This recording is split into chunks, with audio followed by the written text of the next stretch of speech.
I've got 8:31, so we're going to go ahead and call the January 30th, 2026 meeting of the Valley High Operating Committee to order. Can I have a roll call, please? Van Hoff. Present. Sullivan. Collins. Here. Greeno. Krieger. Here. Kaminsky. Present. Shorten. Here. And I need a motion and a second to allow Ms. Krieger to attend remotely. I'll make the motion. John, second. All those in favor? Aye. Motion passes. Dina, welcome to the meeting officially. Good morning. Item number 2, we need a motion to approve the minutes from the operating committee meeting from December 1st, 2025. Second it. Okay. We got John making the motion, Carl second. Any discussion? All those in favor? Aye. Any opposed? Motion passes. Public comment. Don't see nothing. You have to have public to have public comment. We don't have it. Member comments. I got nada. I'll just make a quick comment. I want to thank everyone for coming out. I know the agenda is light. Scott called me earlier this week and said, should we have it? And I said, well, we're on every other month at this point. We should probably have it anyway because I know that there's always information to go through here. Well, don't let that agenda fool you. Okay, right, exactly. And then, I told them we should probably start having discussion and examination whether we want to continue this committee as it is or roll it back. It was in public health before, correct? That's correct. Okay, so we'll kind of add that into discussion items later. That's all I have to say. Valley High Administrators Report. All right, like I said, don't let the agenda fool you, but I'm not going to take too much time. There's just a lot of things I want to bring you up to speed about and put on your radar going, ahead of the spring and things coming down the way. So real quick, let's just cover the high-level stuff. Census-wise, as you can see, we are running over 100 pretty regularly at this point, and the sweet spot or magic number that we want to be is 100. So the memory care units staying it's full. We have a couple beds that we've been turning quite a bit on that unit, which is a neat little nuance to what we're doing. So we've started doing a little bit of short-term rehab on that unit for people that have Alzheimer's and dementia, which would then allow them the security and the benefit of the programming, but they can still get rehab. We're the only building in McHenry County that offers that. So it's kind of a neat little nuance. And then we're also doing some respite stays where the resident will come for a week and a half while family goes to Florida or goes to vacation, or even one family that's now kind of done a couple trips just needs a break, right? And so we take the resident for a week, they benefit from the programming, and then they go home. So there's a couple beds in that unit that have kind of turned a little more often than the rest of it is as stable as can be. So I think financially the numbers are coming in real good. The unit, it's stabilized, and we definitely made the right choice in that regard. Also kind of tied into the census is the Northwestern Hospital PAN, and that's the post-acute network, and I kind of alluded to it in my administrator's report. In the years past, we have not been in the PAN, and it really hasn't mattered. Like if your census is staying at 100% and you're still getting your short-term referrals, being in the PAN and doing all of the hospital expectations is really a pain in the shorts, because they are very focused on length of stay. They want the length of stay for short-term rehab to be as short as possible. Where we've always had the luxury of focusing on length of need and keeping them as long as we feel the insurance company will pay it and they need the care. So our numbers don't line up. There's been years where our relationship with the hospital has been a little bit, I don't want to say contentious, because that kind of creates an image of we're beefing back and forth, but where we're looked at as just the long-term facility in McHenry County and not the short-term rehab place. So we've not really pursued the PAN. In 2023, we did file an application. It was not accepted, and then kind of the PAN network was closed for a while. Well, this year, we got it, which is crazy. I got an email on December 22nd that said that the PAN application phase was open, and I had till the 26th to fill out the application and create a presentation. And I was like, okay, they had to have forgotten about us, and we got it late. So right after the holidays, I emailed them and asked them if, one, how much time did everybody else get, and would they create an extension? And I think we did get forgotten, because right away they came back and said, we'll give you another couple days to get it in. So we did. We filed the application. They brought us in for an interview. So Chrissy, my marketing person, and I went to the hospital and met with a team of 5 people, and they were interviewing all of the applicants for the PAN. I don't expect we're going to get in, but I'm not making a play for 26, and that's kind of the important distinction that I want you guys to kind of understand. In a year from now, the hospital is going to go back to the bundled payment program. And that is where the hospital will control the dollars coming through the managed care program. And if you're not part of the PAN, you're not going to be able to get access to those dollars. So my play is to kind of set the table this year, which we don't need them yet, more than likely won't get in, but then we'll know what the metrics they're looking for are, because that'll allow us to engage in that, and then make a real run at getting into the PAN in 27 when this bundled payment program comes into play.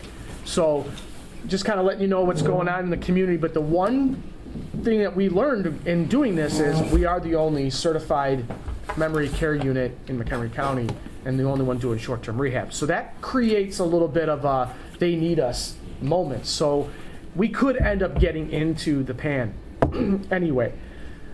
The other thing that I thought was kind of interesting is the hospital executive sitting at that table really had no idea who we are and what we do, which is like, how could you not know that? When I made some of the presentation comments as we were going through, the history, the longevity of staff, some of the things, you could tell by the questions that it was like, the information about who we are stopped at the discharge planners and never went up higher than that. And the president of the hospital was really weird, because you had the 4 people sitting here and the president sat way off, like on their own. But when I was talking through it with them, the president of the hospital didn't even know we were players in the short-term post-acute space. They thought we were just long-term care. So hopefully we've at least changed the narrative. That was the goal, right? Set the table. And then next year, when the bundle payment program starts, we'll be positioned pretty well to go ahead and make that serious run. So census-wise, again, we don't really need the hospital, but we do need the short-term rehab to stay solid. So any questions or thoughts on that? I'm a little surprised to hear that this is the only facility that does rehab, because I know.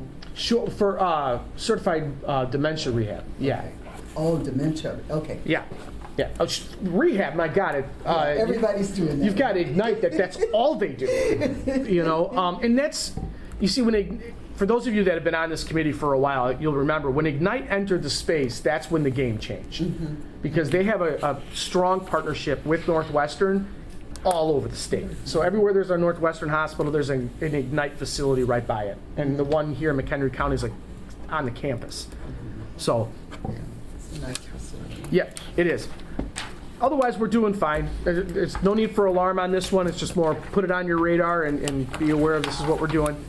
So then the next thing, just real briefly at a high level, I have in your packets the preliminary year-end financial report. Now, mind you, this is going to change a couple times, not significantly, but as we go through the various audits that we have to close the year end, some of those numbers will get refined. But I think this gives you a pretty clear picture of where we're at. The month of November, I just wanted to point out, the reason why November ended up in the red is because that's the month we always do our year-end write-offs.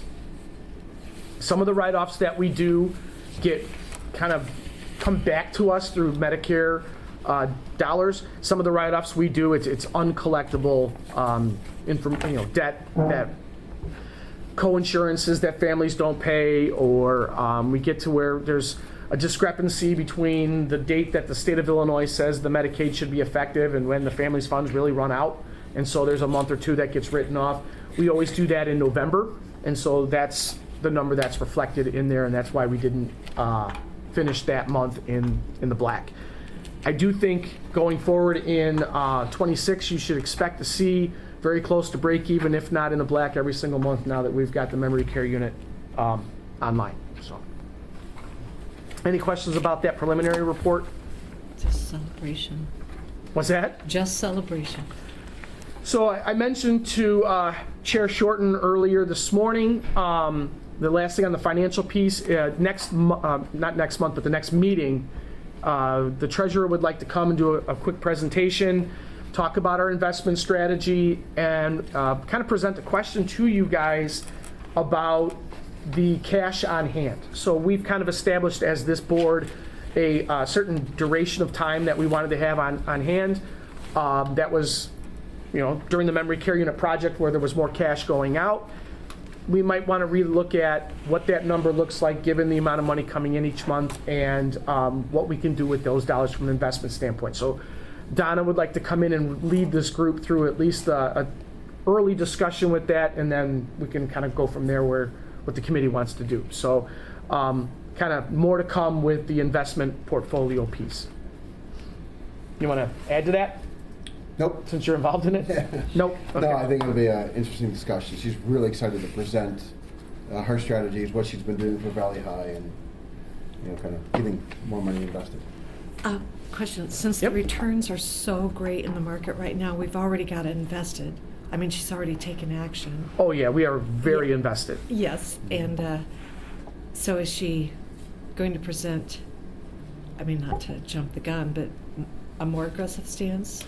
No, I think her strategy is solid. And first off, as public knowledge, she's limited to what she can do, so she's not investing in very risky stuff. But there's a couple things that are really in play, and what you're going to see in March, and she'll show you the graph. When Donna took office, her predecessor actually did a lot of investing, but the investment market at that time was not that good. Right, but you play within the environment that you have. A lot of those legacy investments, as we call those, lower interest rate, lower yield, are starting to roll off, and now that's creating cash that can be reinvested in a much better investment market, and so that allows her then to do a lot of things with these dollars. And she has a new investment broker on board too that's been really doing great work, not only for Valley High but for other funds she invests in, DOT funds and general fund and things like that. So she decided to really just to give you an understanding of the strategy, and really to ask is, with the investment strategy, when you put those dollars into the market or into the investments, you can really position them well for greater returns down the road, and she'll show you kind of when the yields are going to hit and the money comes due.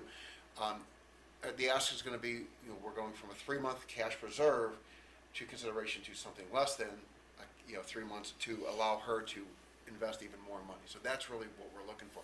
Not to kind of spill the beans on the discussion, but it's exciting to kind of see the portfolio and just the work that she's been doing. But the most exciting thing, as I mentioned, is all these legacy investments that we've been enjoying a little bit of return on. She now has the ability to reinvest those into different instruments and get a greater return, short term and long term. Especially with you seeing a break even every month. And that's just it. One of the things that makes us a little different than most of the other funds in the county is we are still collecting every single month revenue. And so that we didn't take that into consideration when we set that limit. So maybe we need to take that into consideration and say, all right, we have this coming in. Do we need to keep it that high? And then move our money. Let's make it work for us. It's a different time. Yep. The building project is over too. Sure, and now at this point, with the monthly roll-offs, there's also, the way she's got it laddered out, money coming in from that as well. So if we ever were to need it, it's not inaccessible to us. So and I'll let her explain it, because obviously I am not a money guy. I'm a nursing home guy, but You're gonna be updating your little model and then incorporate that in there to see it or what? Let me answer this question. No, absolutely. No, I'm not. Oh, man. Except we're going to be handing it off after this meeting to one of Tom's team members to take it over. What is it? And Claire's going to do it. Claire's going to do it. Claire? She's, Yeah. she's ready to roll. So the model should be updated, yes, not by me though. So it's one of those delegation points. It's going to be bittersweet. I'm still going to kind of Well, whoever, but that yeah. model showed that, hey, if you And wanted to do that's this, right. this is what you're looking at, or, So- changing. Correct. And that- spicing it up. Right, and that all takes into account, all the investment income, and we work with Donna on what the projections will be, because that's a revenue that we want to incorporate for years on down the road. So it's nice that when as Tom mentioned, her laddered approach, she can tell us what we're going to get, in any given time on that yield. I'm assuming that the investments stay in and we don't need them.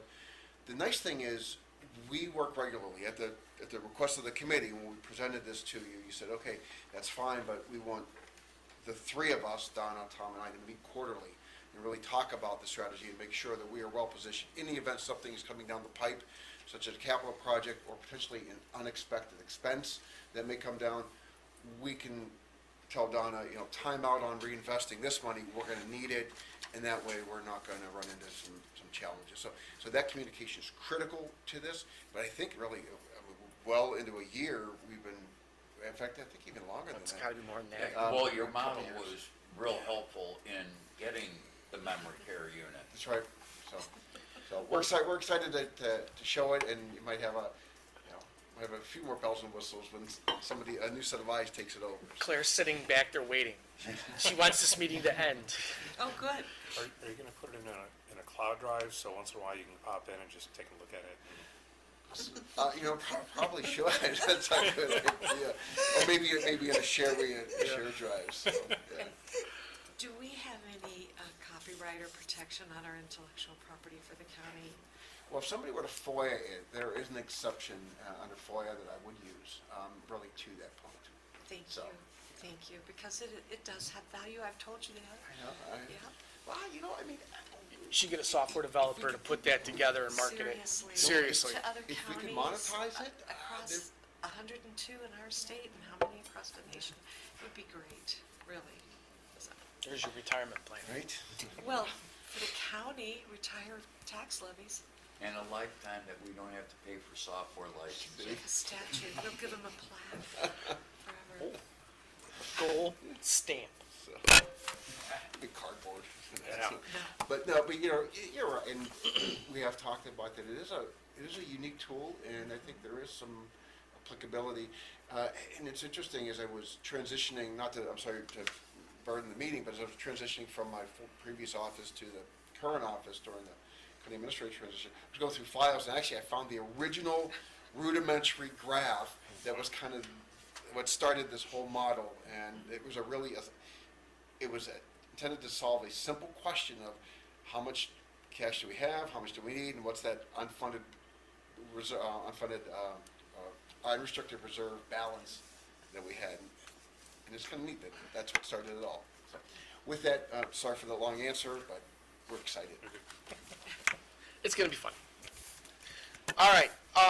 So let's talk personnel for a few minutes, and I'm going to stay here because this is where I want to kind of give you guys some heads up of what's coming. So I have met with the HR director, Suzanne, and we started talking about, so some of you guys will remember, back in 2023, we put a resolution together that significantly changed the pay rates for the CNAs and the nurses. And that was when we went after the marketplace very aggressively, and we're very successful in doing that. However, we tied our hands, and this is one of those things that, like, unintended consequences, didn't realize what was happening in the moment, but we tied our hands, because that actually sets now, by resolution, the starting rates for all of those positions that were included in it. And so as the county is looking at doing the class and comp study for this next go around the spring, most of my clinical staff are locked where they're at because of that resolution. So what we're going to do is we're going to do get the entire house back into the county's class and comp schedule and everything else. So we're going to do 100% of the positions in this house to have them all looked at. So this is going to be a little bit of a significant undertaking. But what we're going to do is use that opportunity then to go and build career ladders within each of the positions to allow for growth. So let me give you an example. We right now have a CNA 1 and a CNA 2. CNA 1 is your basic everyday CNA. CNA 2 is we have two of them that have extra training to be restorative certified, right? And they're doing restorative care. There's med techs coming to Illinois in the next year, which is a CNA designation, but it's a special certification. there would be a need for a CNA 3. And then we have all the CNAs out on the memory care unit that we're paying a differential to because they're all certified dementia practitioners. And so kind of in talking through this with Suzanne, it's like this is the moment where you go ahead and start building all of these career ladders in. So if we're going to look at this thing, let's look at it all. So we're going to do that for all of our positions. So some of the positions in the house, like right now, we have a food service worker position and a food service assistant position in the kitchen. They're paid the exact same rate, but they have different responsibilities. So it doesn't make sense to keep that structure. It would make sense to dietary aid 1, 2, 3, and then cook. And so that gives them that opportunity for some growth within each category. And obviously, that's going to have to be very clearly delineated how that growth works. At the exact same time, I think we need to address what has been something that has gnawed at me for the entire time that I've been here. And that is our nurses and CNA schedules, the start times are not the same. The CNAs and nurses are off by about 30 minutes, which makes no sense at all when you are trying to get a good, solid shift-to-shift report. Because the CNAs are already off and running by the time the nurses come in. And so you lose that level of communication. So if we're going to blow this thing up and kind of restructure it out, now's the time to sit there and to look at getting them both at the same start time. Why, if I may, why? Why did they do it that way? Well, you're the boss. Why?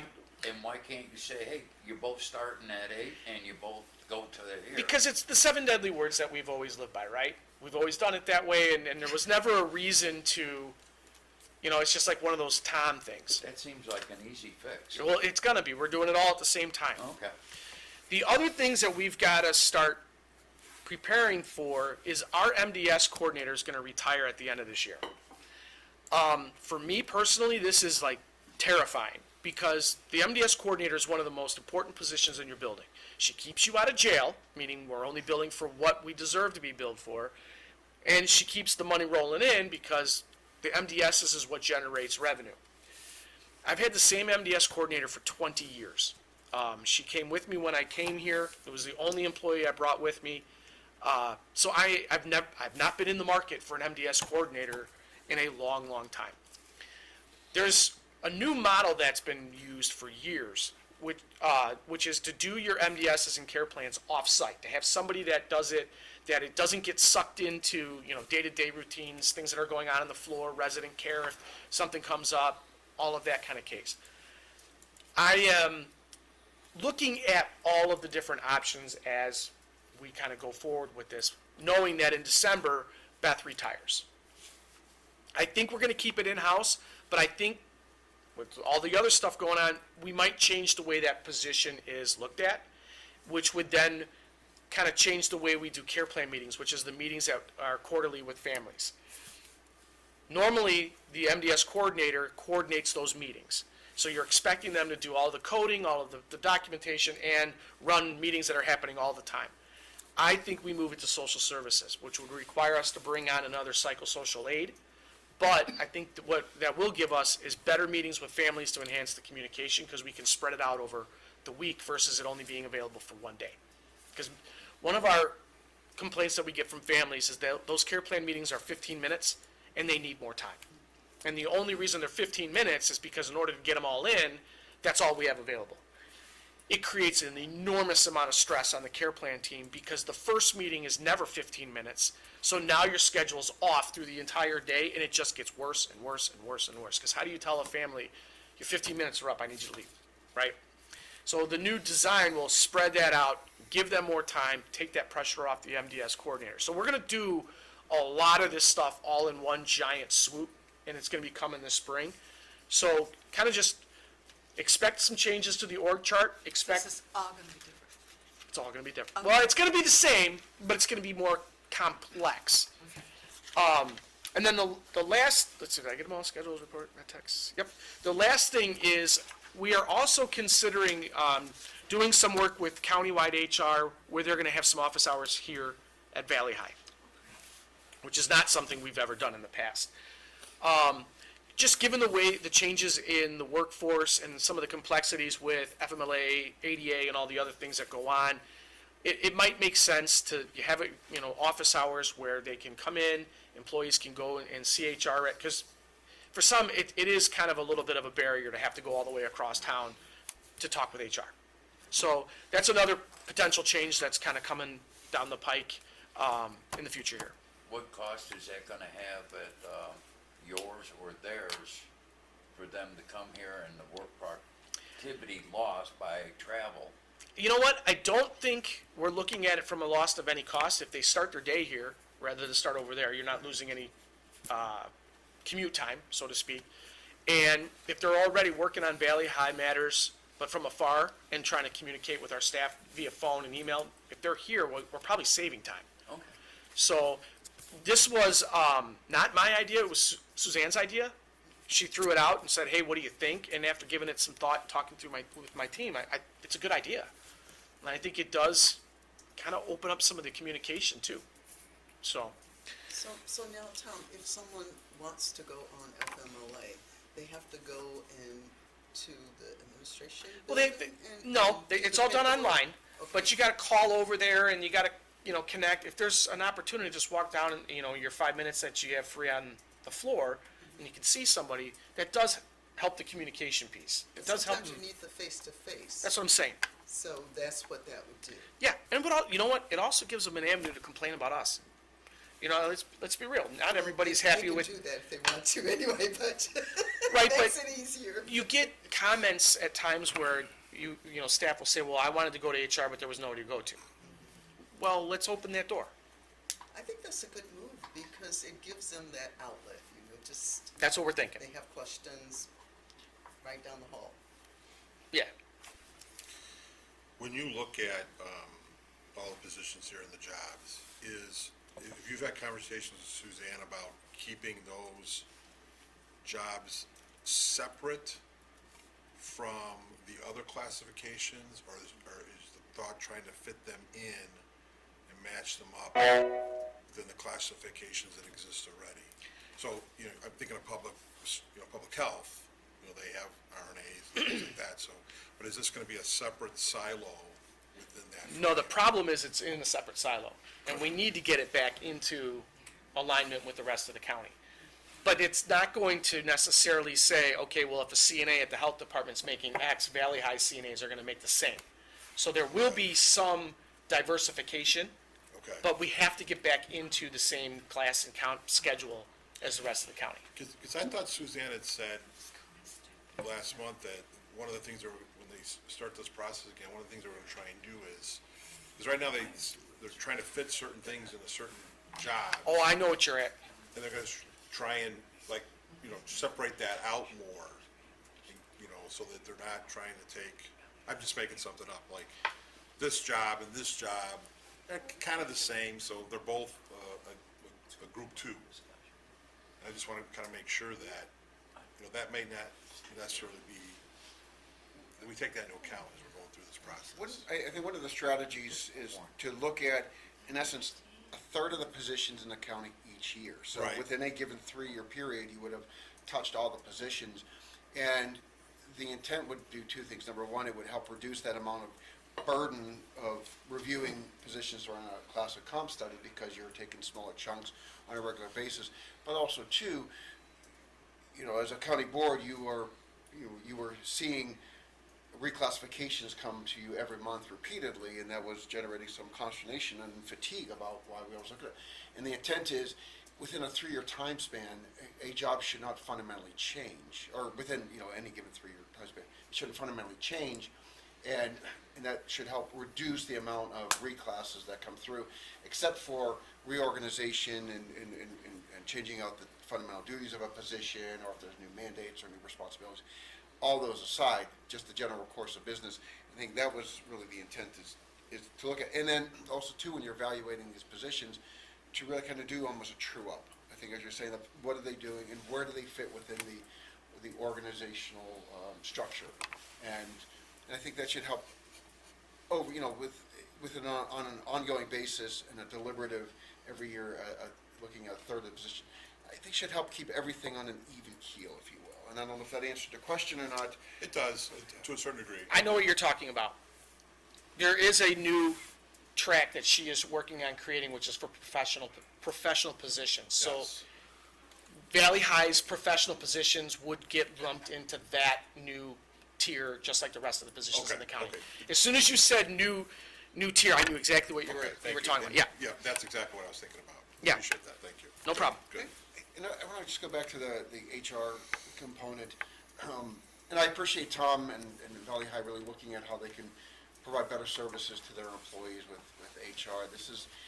I'm excited because one of the goals and those on administrative services would have seen is to really look for opportunities to consolidate within the organization. And I think this is one that really fits well, because when you have a subject matter expertise such as HR, and then I think when you can consolidate that function back into where it belongs, I think it's going to provide better service overall for the employees as well as for the county, because you have greater efficiencies because you have the people in those jobs doing what they need to do.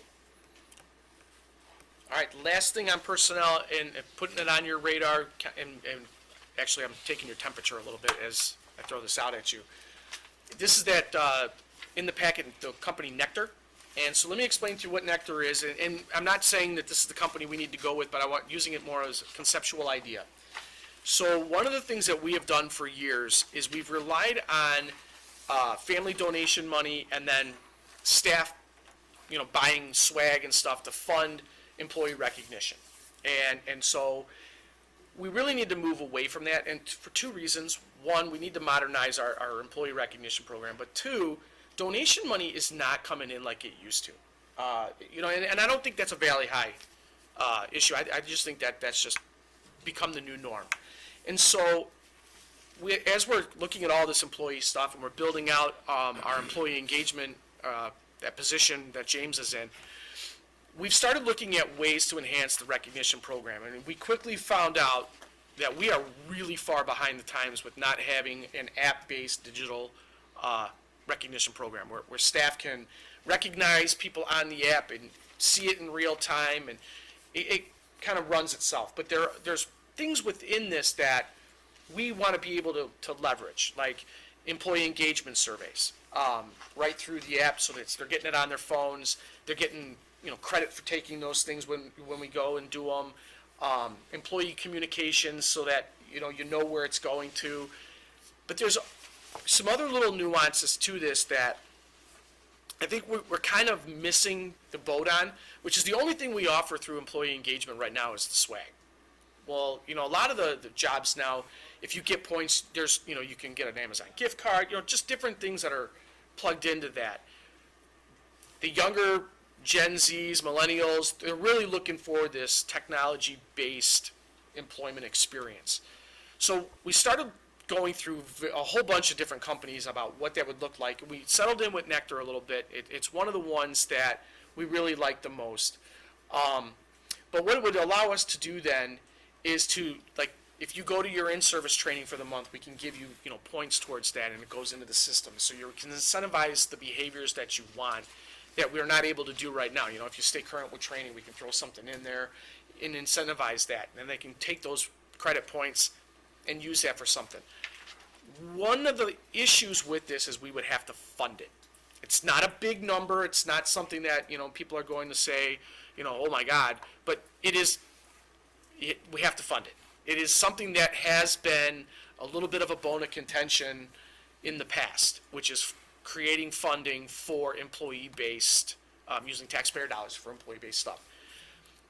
This is where I'm kind of taking your temperature. If this is something that we want to pursue, I will start talking with the auditor's office about how we could make this work, because that's where it's been held up in the past. If this is not something we want to pursue, I'm not going to go through that process. I think we could probably fund it and it make no bump on the budget at all. That would be almost noticeable, but it has to get approved through the normal process, which makes it a little different.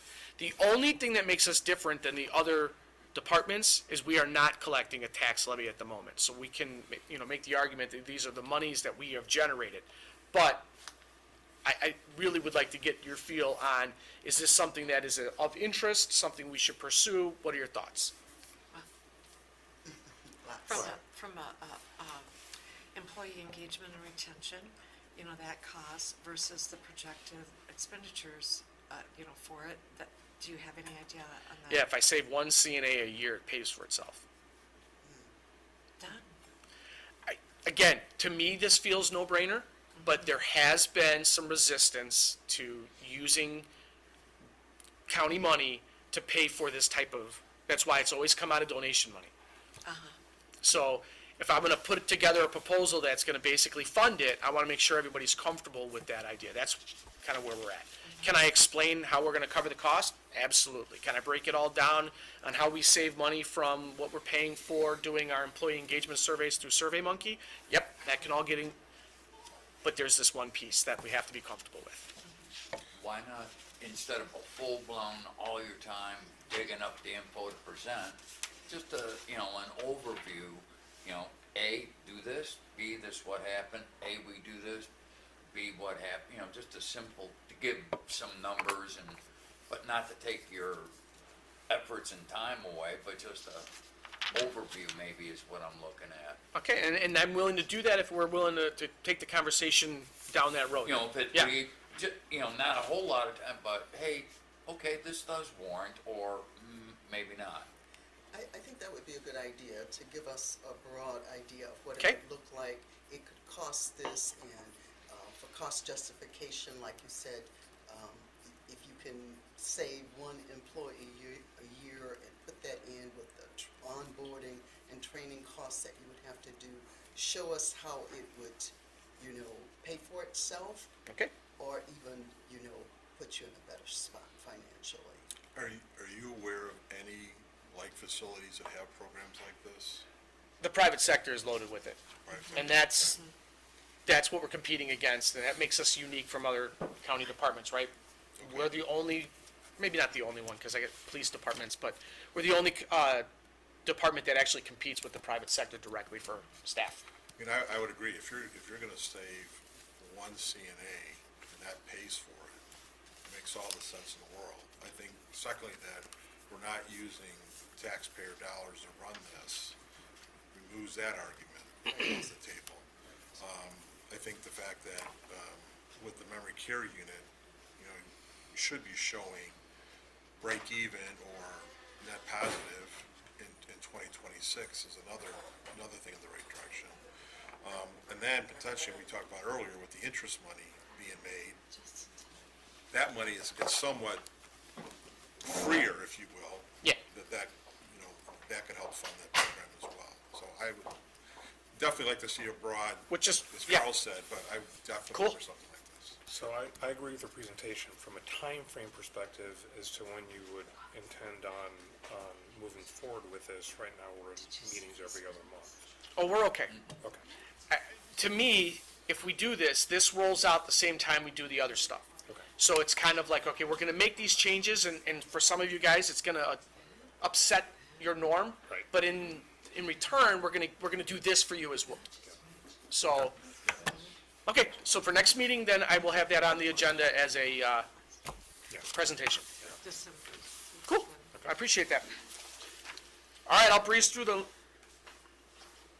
that worth talking about? No, because that's been resolved. Okay. But we could acknowledge that, yes, the agency numbers were going up in the fall. And a lot of that is due to, that was when we had our COVID outbreak and some of the other things, we had staff out sick. And so that has been resolved. Okay. We should be back on track. Since you brought it up, agency-wise, here's something that's really interesting and cool. The cost that we're paying for agency staff has gone down. Not overall cost, like aggregate, the dollars per hour. The market has changed so dramatically for the staffing companies that we're actually saving money now with the same agencies we were using just in November. Needing to work. Yeah, so is that a function of a softening job market for the job seekers then? Yes, Interesting. yes. And with more buildings reducing their overall operations or closing, there's more staff available in the pool. Pay rates are lowering. Yeah. And people are taking good jobs for lower pay. Yeah, I will tell you the drop in our main staffing agency rates is significant. We will feel that, which is really neat. So, okay, a couple real quick things. there's a resolution that's going to go directly to finance and audit, and I want to just put on your radar. It's the second half of the chiller project, and the numbers then from the proposals will be known in about the next hour, hour and a half, so I'm going to last minute load it in to get it onto Public Health's agenda. Something to just be aware of. We set this money aside through supplemental request back in November, so we kind of planned for this. It is significantly more than we planned. It's $144,000 more than what Tom Burrows and I had initially thought. He's going back today, this is one of the reasons why we don't have the numbers locked down, to figure out why it's so much different. And it's, all of the bidders were within a very tight range, so it's not like this is an anomaly or we only got one bid, something changed. And so he's going through and looking at what that something might be. Was it a bid spec that was off, or was it that maybe it's just the silver market's changed and there's a ton of silver involved in a chiller. I don't know we don't know why, but it's $144,000 more than we anticipated. So that resolution will also include emergency appropriation to bring that difference over so we can fund the remaining part of that project. So just making you guys aware that it's out there. Well, it's not out there yet, but it will be out there once I get it loaded into the system after this meeting. So, any questions on that? Well, I do have a question. Yep. Is there any place in your capital expenditures that this is gonna come from where it'll be a wash, it's covered? Not, even if we were to use all of our contingent fund, because we do have a contingency fund, you wipe that out in the first month of the year, then I'm gonna have to come back to you at some point in the spring or summer. It probably makes sense to just go ahead, do one, bring it over, get it done. It's clean. It's a very, from a tracking and resolution standpoint, you can see where it all went, and Okay. be a little bit easier. So I'm Just- just, oh, I'm sorry. Wait, sorry. Were you done? Done. Oh, okay. Well, isn't this kind of unusual, though, when you get a request for a quotation shouldn't you have some kind of solid estimate, a solid bid? And, usually there's like a time period where that, we didn't have the bids yet. okay. We had what we estimated, from experience of putting chillers in throughout the county. We Okay, had a number. So we had no preliminary bids No, from the? no. Okay. So it was just, when we built the estimate, that's how much the market has changed since the last. So you think it's parts? Yeah. I mean, it would have to be, it's not, you don't think there would be like the labor? This portion is, of that? well, remember, we pre-purchased the chiller, so that's most of the unit. This is labor and some of the other periphery stuff. So you think it's coming in parts though? I'm not gonna tell you what I think, because to be honest with you, I don't know. That's what Tom Burrows is doing right now. It'd be good if we could hear it from him. Well, I will include it in the resolution as to what the reason for, I have to explain it anyway, Yeah. so you'll know. Is this part of the memory care construction? No, this is a capital improvement item. It's been on our plan for the entire time that I've been here. We knew this was the year. So we've been planning for it. We know that the chiller is at its end of life, and this is one of those items you don't mess around with, right? When it's at end of life, you move on. So we knew it was coming, and in fact, the financial model that Scott put together, it's been in there for years. So it's not like it's an unexpected. The 144 is the unexpected part. With all the good work you did on the construction coming in, ahead of time and under budget, is there any money extra in there to help defray the cost? No, it's $5,000. You're going to defray it by $5,000. It's not going to happen. Just asking. You did a good job there. No, I think Tom will be able to figure out why it's different than what he expected, but I don't expect it to be different than that number. I think this is the cost it's going to be. So. So this is a capital expenditure that'll be amortized over time. Yeah. You got all that right. It's a balance sheet. Absolutely. Balance sheet. And it's coming from the Valley High budget, not from not the county side. Right. Yeah. So, all right, 2 more items for you, and then I'll turn the meeting back over to you, Mr. Chair. IDPH, just so everybody is up to speed with them, they are back on schedule from the government shutdown, and there's a looming government shutdown. So they are preparing everybody in the state that they're going back out of, shutting all the survey process down. We are in the window of our annual survey. So if the government gets shut down, it's going to delay the inevitable. What it might also do if they're playing with the whole, we may, partially fund or whatever, is they may accelerate that survey schedule. So I would anticipate our annual being either within the next week or two, or it ain't going to be for a while, because it'll just back the whole system up. Something to just be aware of. We know that the federal government got rid of the staffing minimum standard rule. Well, there was going to be a give and take on that. So the other side of the coin is finally dropped, and we know what that means. The OIG at the federal level is telling the state survey agencies they want more surveys, more odd hours, more middle of the night starts, more fines, more like ramp the enforcement up even worse than it already is. So, Sorry, this is the federal? so the way the survey process works is CMS, the federal agency for Medicaid and Medicare, funds the state survey agencies.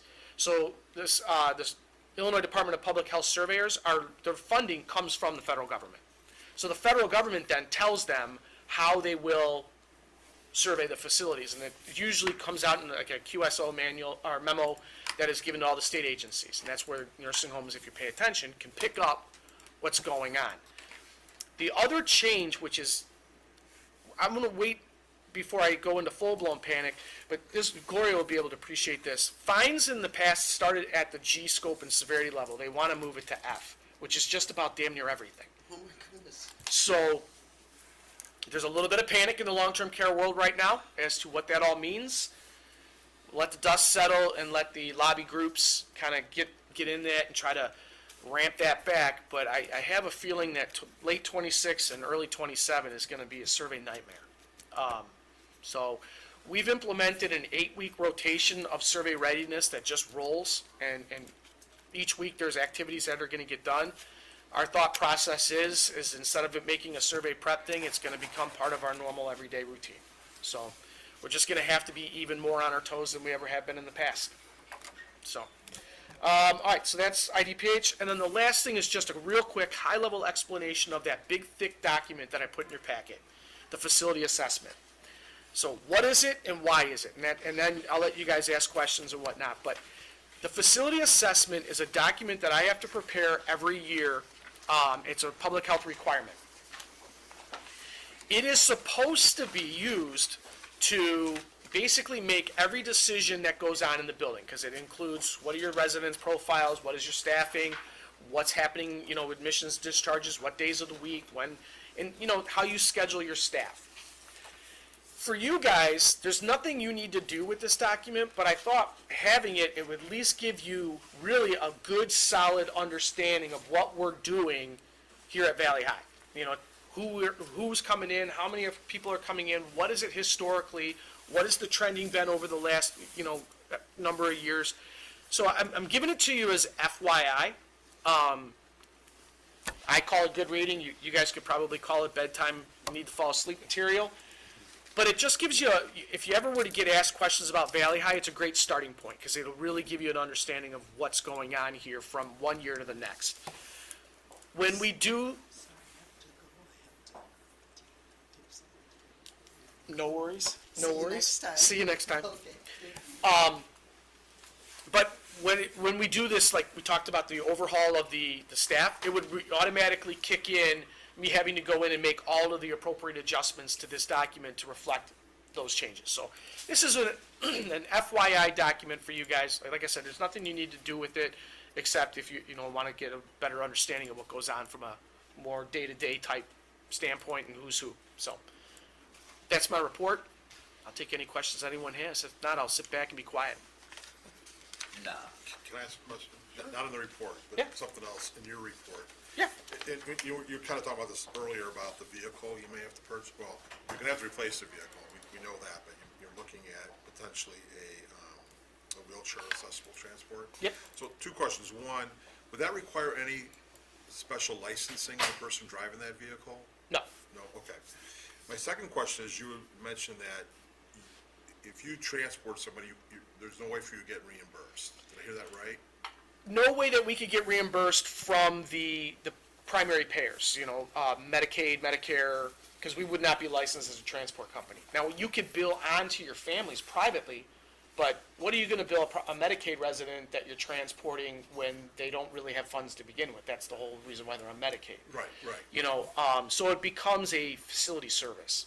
So, can you create a company that the transportation would be under that could do the billing? I've thought about it. Okay. I've thought about it. I've thought about that in home health. And we've played around with what that looks like. And the answer is yes, but there's a reason why these transport companies are not expanding their services, and it would probably be the same reason we don't want to get into it, Okay. which is they're not getting paid enough. I don't know what the right answer is, and this is what Carl and I were talking about beforehand. Once you go down that road that we start, it's going to become an Unintended. I guess that is funny. I wish I would have done that on purpose. Then I could say, look at me. But once we start down that road, it's going to become an expectation. Oh, yeah. And so then it becomes just another cost. So we've got to figure out a way to offset that. And what does that make sense? And that's where we were talking, does it become something that we partner with the VA? Is there a way to do that? I'm not quite sure. Okay. I hadn't really even thought about that until Carl threw it at me. So I'm not sure where we go with that, but I'm going to hold off as long as I can before we go down that road. Okay. All right. That was it. Thank you. Let's hear from you, Mike. What's that? Let's hear from you. Nah, You've been as quiet as a church mouse. I like being quiet, man. Listen and learn. He's thinking. Yeah. He's chairing the meeting. Anybody else? I'm good. Okay. Cool, thank you. Thank you. Appreciate the time, as always. That's the only problem with every other month is there's just a lot of stuff to That's good, throw though. at you. I don't mind talking if you guys don't mind listening. Scott knows that. You got a lot of stuff that we need to be engaged in. Yep, absolutely. Okay, moving on to the routine consent agenda. We have one item, so I need a motion to approve. I'll make a Carl, motion. Gary, second. Any questions, comment, discussions? Let's see, roll call, please. Collins, Yes.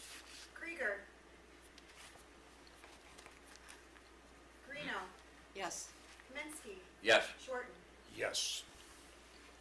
Okay, motion passes, thank you. Have no old business, discussion items, we already talked about Donna coming for the next meeting. Yep.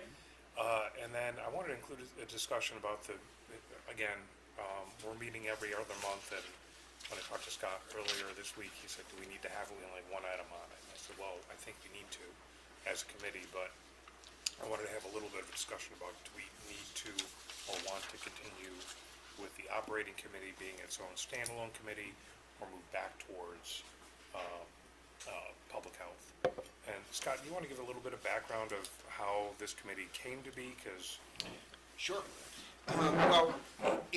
This originally was not a committee of the county board, but it was the Valley High Operating Board, which was appointed by members by the county board, actually by the chairman of the consent.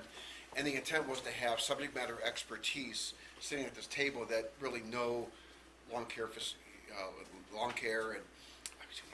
long-term care, nursing homes, because I mean, as you've been sitting here, it's a pretty esoteric area of the county business. I mean, there's so many technical aspects that you have to deal with, or, and think and ponder.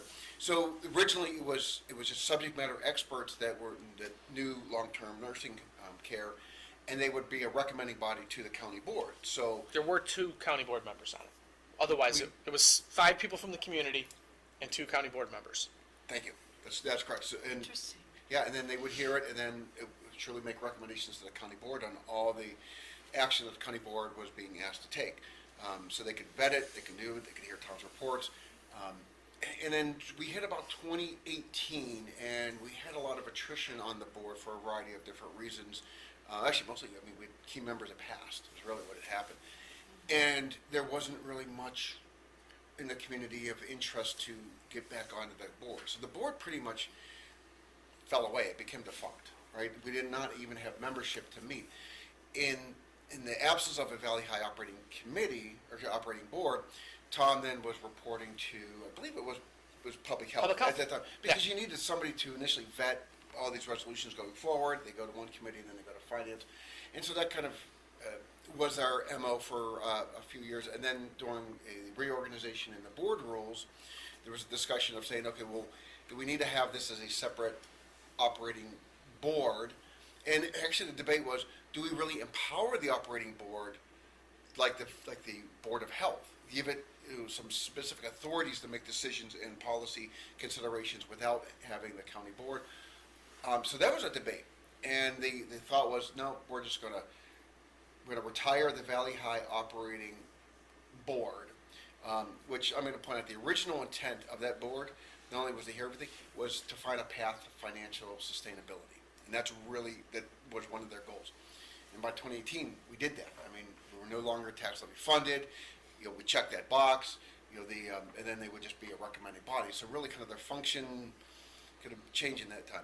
So then, public health kind of assumed those responsibilities. It was formalized then for public health for a while through the board rule changes, and then with the reorganization after the 2020 census, so 2022, there was the was it? Did I get the time right, or was it before that?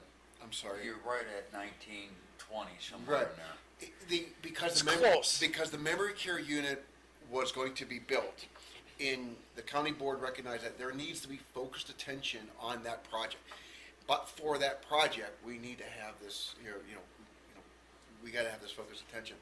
And because if there was change orders, if there were decisions that needed to be made, a board of Well, this was even before we had the architectural renderings. I mean, it was the start of that project. It was the whole design. This board that actually said, hey, how about this idea, we take the wing, and then that's when everything fell right into place. It really took from a concept of, we want to expand Valley High, get into the memory care, build a memory care unit.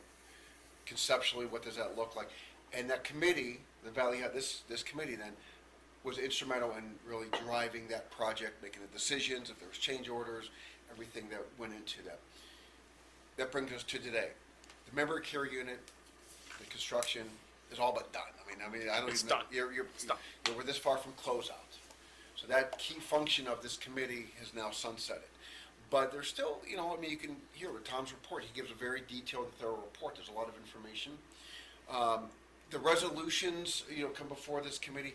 The question is now, does it serve the county board well to have a committee specifically to focus in on all that is Valley High? Or can this be reabsorbed back into public health? If it's reabsorbed into public health, the thoroughness of Tom's reports would probably not be there. Of course, he's always available for questions. You can sit down with him and he can deliver it. But the consideration of the business, the long-term nursing home business, and all the esoteric,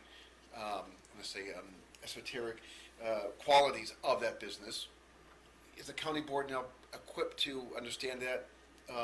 Where in the past the thought was they weren't, but I'll tell you, in my tenure, I've certainly seen just the knowledge level of the county board as it relates to long-term nursing care rise considerably. But we're not done yet. We, in the past, have talked, hey, that worked for memory care unit in here, long-term wish list is a facility. Also, the expansion of this, the fact that we can run it without being a burden on the county tax rolls, that's only, from being on here and not being on here, seeing what this committee has done, has taken something that nobody in this state can possibly duplicate and do it as well and efficiently and run it without being in the, negative. This committee has done that awesomely and excellently. So, and that's an important consideration for the county board. And as you work with your peers, is there a value to having this specific and deliberate focus on Valley High? Just like you have DOT across the street. They focus only on DOT matters because they're so substantial.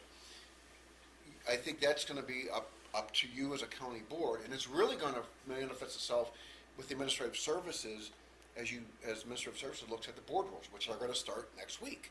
And so that's really where this committee exists, is within the board rules. It's established as a standing committee. If it's the desire to sunset the Valley High Operating Committee and fold it back into public health, and if you feel that public health can absorb that, that's a recommendation that could be made and the county board can consider.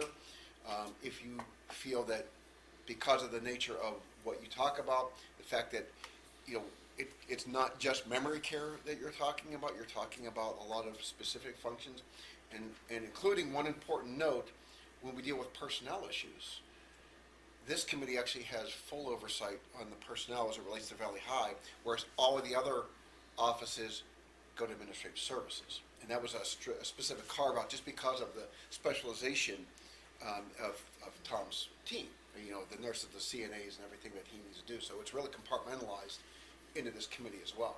So that really is up to you as a committee. It's going to be up to you as a county board as to whether or not you feel there's utility in keeping this standing committee, or we have one item on the agenda, could that have been folded into public health and make just county this operations is more efficient? a nominal, And it don't have, yeah, And thank you. anomaly. Yeah. Say that 10 times. Yeah. But it ain't broken, let's not fix it.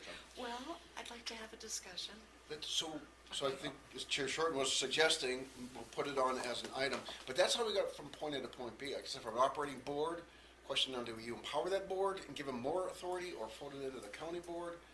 We fold it into the county board, but then specialized committee just looking at it. That's really where we are today. And so moving forward, what is warranted to give Valley High the attention it needs?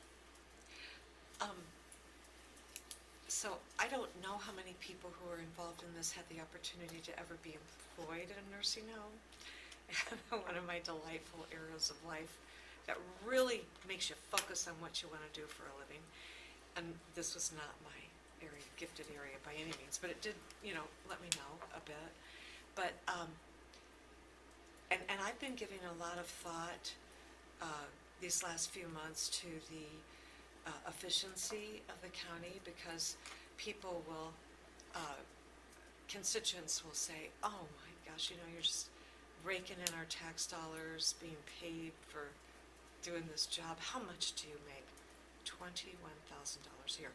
And I didn't even know you got paid for doing this job when I ran, because I'm not really good on some details. But then when you have a particularly challenging few weeks, and my husband said, how many hours are you putting into this? And because he was saying, and how much do you get paid? And then so we were just talking about, is our time being used as efficiently as it could be? So then this comes up, and so you think, yeah, you could throw that back to public health. But on the other hand,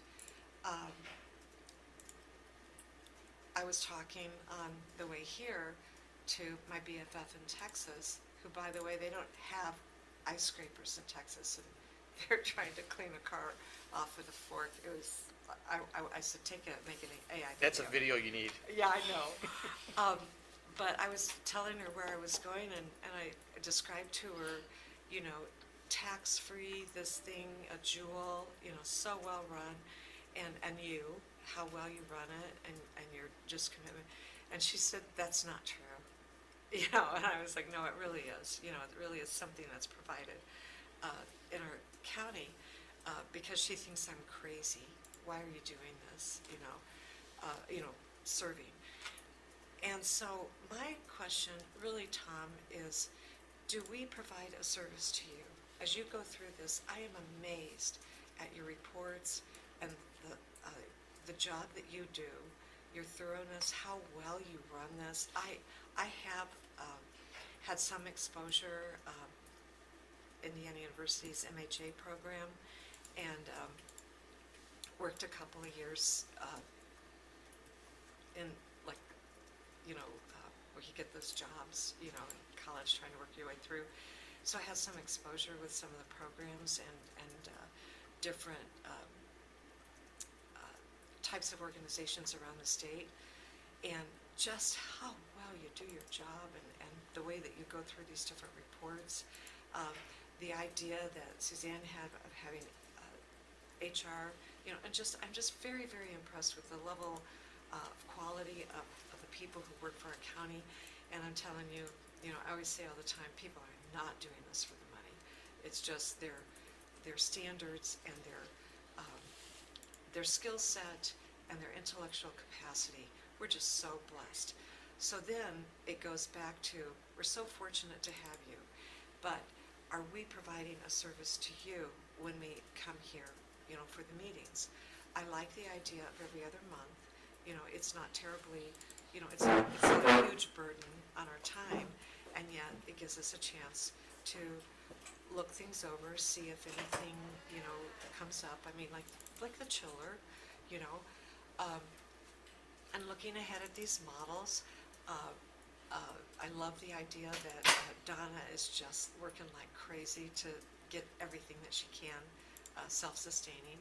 So if you could be thinking about that to give us feedback too, I would hate to see something be absorbed and kind of disappear, because there's a lot of things that go through the different committees that there's just not capacity. I think about the personnel issues that will come through administration, and then we go into executive order. Your jaw drops at the stuff that's going on, and you're like, how did this get here? You know, and why aren't we taking more attention, you know, to that? You know, just so there needs to be a lot more light. That's not the only thing, and there needs to be a lot more attention given to that. But you just can't, because it's one of how many. So your feedback would be very helpful. My initial thought is I think it's just really important that that this stays together because of the history over now going on 8 years. 8 years? Well, it's been more than 8 years. Since 2018, I would say Well, the de okay. facto absorption into the county board. So, yeah. and then just the results over 8 years of what's happened. So, that's mine. I don't want to take anything from Terry said, because I think you're absolutely right, but this is not on the agenda. I mean, Right. So we can't get too far afoot into this conversation, so I just want to caution on that. But I think this is, yes, as under future for I your next agree meeting. that it should be a future topic, and agree So that, for your March meeting, we'll put something on here, I will call it discussion and recommendation Right. on Valley High Operating Committee, which is timely, as I mentioned, because Yeah. the board rules are going forward. If there's time to consider changing, it would be nice to sync those two up. So Yeah. that'll be an agenda item. I'll let administrative services and those who are in administrative services. Yeah. will hear it first. And I That- just wanted to your prod consideration. you No, to I got give it. us But feedback. that's a fair question too, Yeah. is, you know, what's gonna best serve Tom and his team in the facility too, Right. so thank you for Exactly. asking that. Done. All right. And then a future topic, well, I don't know if the model will be ready, but, Well, I don't know. Claire really is looking forward to this, so maybe. you know, it was asked him, I gotta cry when the model, you know what I was thinking of after that question?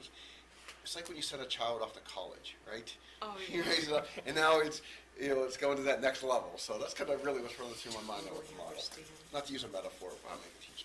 Carl? Per se, this did go back to the health department. Would they have any tentacles that could get into his budget and start pilfering the money that we've worked so hard to make it a self-sustaining entity, that they can start pilfering off it? It's all a county board decision, right, to utilize, this is Valley High is a function and agency of the county, so, but the county board controls that budget. Now, it's an enterprise fund, which means the revenues generated, just like a business, it generates revenues to cover its expenses. When the county board adopted the 2026 budget, included was a budgetary figure of $500,000 chargeback from Valley High to the general fund to cover some of the, I'm gonna say administrative services, IT, HR. Well, that I get. Right. But the whole point is being, as a county board, you made a decision to say, these Valley High funds, which are, you can see attributable to services provided, will come back to the general fund. Point is, that's your decision.